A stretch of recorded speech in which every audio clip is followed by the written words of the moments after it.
بسم اللہ الرحمن الرحیم۔ شروع اللہ کے نام سے جو نہایت مہربان اور رحم کرنے والا ہے۔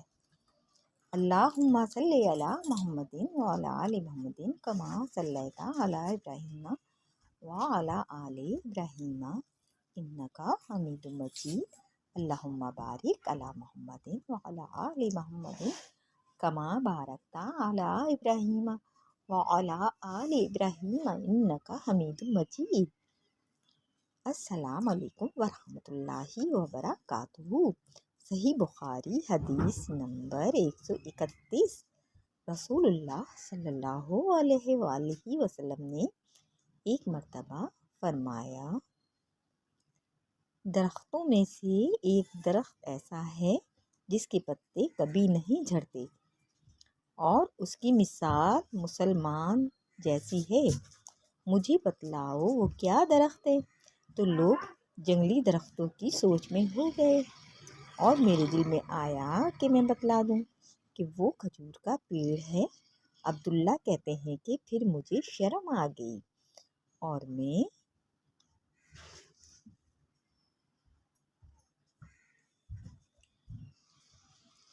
جب چپ ہی رہا تب لوگوں نے عرض کیا، یا رسول اللہ صلی اللہ علیہ وآلہ وسلم، آپ ہی خود اس کے بارے میں بتلائیے۔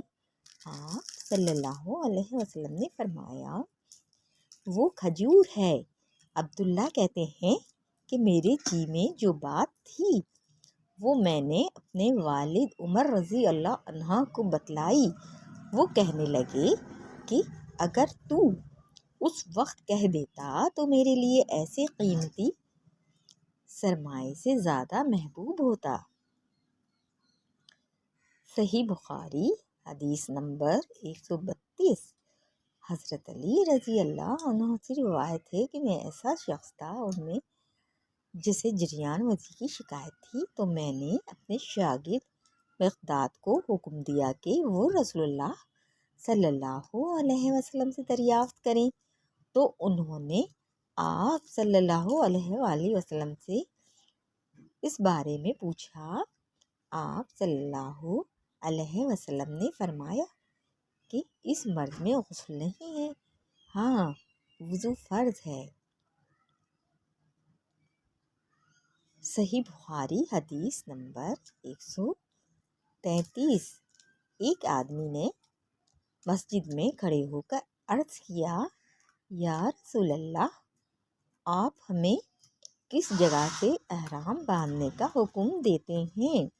تو رسول اللہ صلی اللہ علیہ وآلہ وسلم نے فرمایا، مدینے والے ذوالحلیفہ سے احرام باندھیں اور اہل شام جحفہ سے اور نجد والے قرن المنازل سے۔